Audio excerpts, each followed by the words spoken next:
commentators Greg Rust and Ian Luff.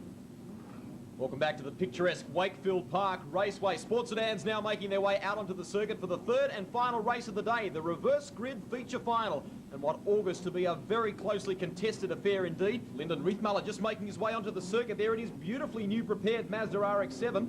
Some fast names coming from the rear of the field like this man, Ivan Mickak, and of course Graham Smith, the man who emerged victorious in the first race. Mark Smith also, who did so well for himself in the nimble little Holden Gemini, the six-cylinder powered machine, comes from the rear of the field. We will all be concentrating though on this battle between Ivan Mickak and Graham Smith. This is some earlier action in the first race of the day, with the battle set to resume. Ian Luff caught up with both of them just a few moments ago. In the last sports sedan race, we saw some incredible action. Graham Smith had the little Fiat there working well. Victory, scored the points. Ivan Mickak, second place. This is now the grand final reverse grid. You two are going head-to-head. How do you see it taking place this time, Ivan? I don't know. This one's going to be really hard. Starting from the back of the grid, going through the field, it's going to be a very hard job to do. But as you saw, Graham, like I said, he's probably a better driver than me. He pulled one out. Graham Smith, your comment on that?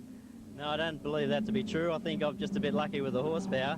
But this next race should be really interesting, and I think I'm just going to follow Ivan, let him make all the breaks in the traffic and just follow him through. So if I'm a betting person, which I am, what you're saying, it's going to be 2 for 2 for Graham Smith, or will it be Ivan Mickak coming back? Oh, I think he was foxing in that last race. Well, I think you should shake hands and make up to show that there's no sort of animosity here, so shake hands and show that you're good friends on the track. Can I break the hand or what, eh?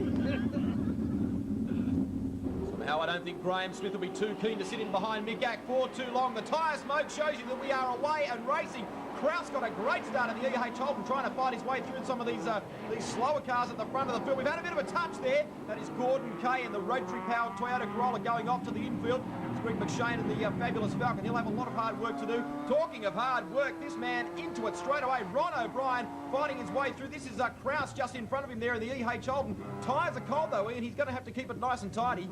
Well, that's right, Greg. This EH is probably going to be the widest EH that Ron O'Brien's ever seen. You can see David Kraus there covering the corner very well.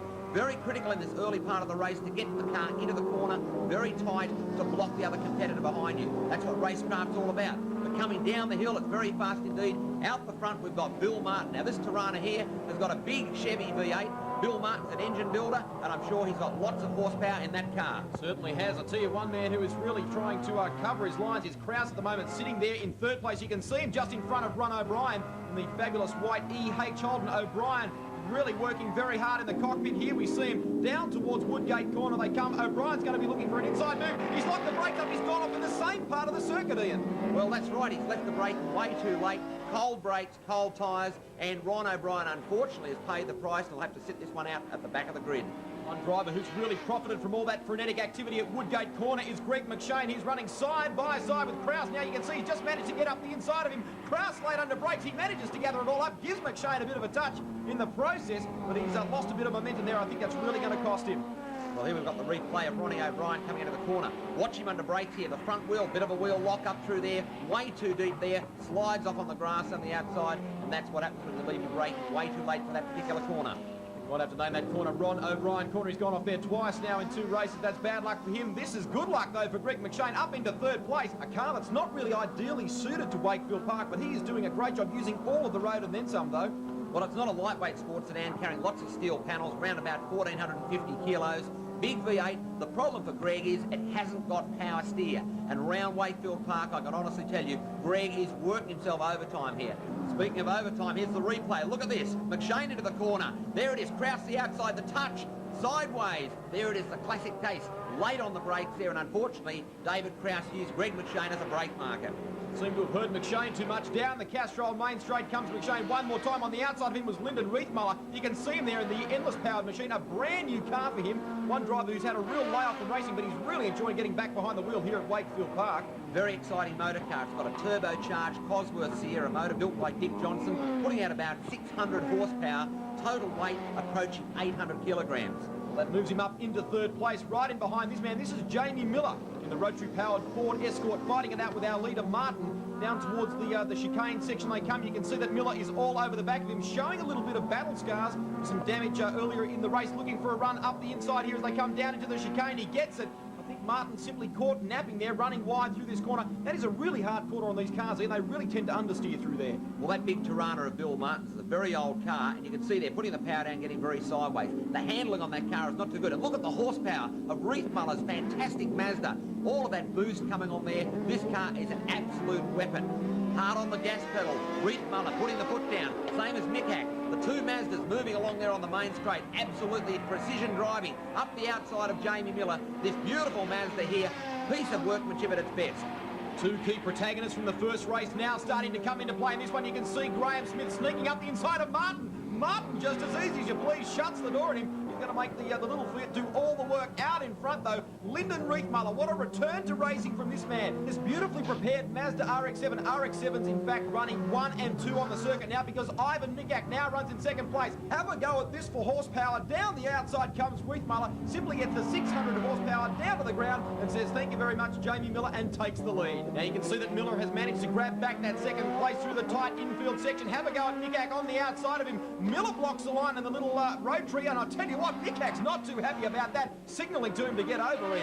Well, that was deliberate blocking that point there. It was probably a little bit of a foolish move because Mickhack's going to get him anyway. The same as Graham Smith, it's only a matter of time. In fact, they're looking at the back of Miller's car, the bumper bar's hanging down, but look at the horsepower there. Graham Smith punting the Fiat up the hill, bit of a fishtail there, very much in hot pursuit of Ivan Mickhack. Well, Mickhack is the man really with the eyes on at the moment, starting to try and wear down Riethmuller. So too is this man, Graham Smith. Have a go at how hard he is pressing on in the 1-3-1. This is the battle for 5th place. At the moment, Greg McShane manages to hold it down in the fabulous Ford. Right in behind him, the EH of Krause. Krause all over the back of him and desperate for a move. This is Ford versus Holden at its best. Old model XB, 1964 EH. Look at this. Oh, Krause up the inside, late braking, and round he goes. Well, it's all happening here at Wakefield Park. There's one man who has run off also is Mark Smith there. You can see him, and so too is Ivan Mickhack. He, in fact, ran a little wide into Polo Corner, has only now just rejoined the circuit. You can see just how much of a lead that Riethmuller has got for himself. We are on the final lap. So Riethmuller leads it in second place. We've got Graham Smith in the 1-3-1, but there's not too many corners left to negotiate, Ian Love.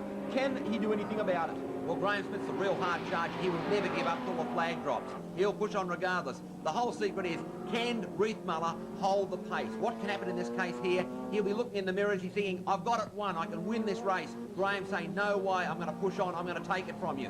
The whole secret, like I said, is be smooth, don't blow the cool, keep it all together. Well, having said that, Ian, I think with only a couple of corners left to negotiate, they might literally go for break. Greg McShane running back further in the pack. You can see him really using all of the line, trying to fight off Ronnie O'Brien, who sits right in behind him. At the front of the field, though, Riethmuller leads as they come down into Woodgate Corner for the final time. Right in behind him, yeah, you can see it. That is Graham Smith in the 1-3-1. Oh, Smithy gets it sideways. A little too much turbo boost there, I think. Did a good job to gather it all up, though. Down the front straight they come for the final time. Now we have a problem here.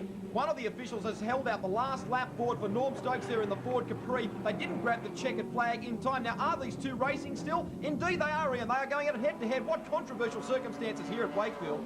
Well, from our position in the commentary booth, they've got the checkered flag out, and they're still racing. I mean, this is going to be incredible. They're coming up on slow cars. Look at this. Graham Smith, they're still racing. Oh, no, look, we've got a touch. Riethmuller, Smith, they've gone around. Stokes has gone off the circuit there. This is just unbelievable, Greg. I cannot believe this. All of them gathering it up. Surely they must know now that the race is indeed over. Smith desperately trying to get back on the circuit. The bad news is for him, though, that Riethmuller is already out and in front of him. And Riethmuller still thinks that it's race conditions, so he wants the win, and he thinks he's going to get the checkered flag this time around. We have a replay of the two of them coming together. I cannot believe it, a spin after the race. Well, that's right. Riethmuller came up on the back of Norm Stokes' Capri, backed off for a second. Smithy went for the gap, little bit of a touch. They all speared off the track, and that's motor racing. Well, incredibly confusing circumstances here at Wakefield Park Raceway. Riethmuller has still got the power down. He is out in front. The race is indeed over, though. He's been awarded the win. Graham Smith takes second place. Jamie Miller takes third. Riethmuller coming down the straight now. He should get the checkered flag this time around,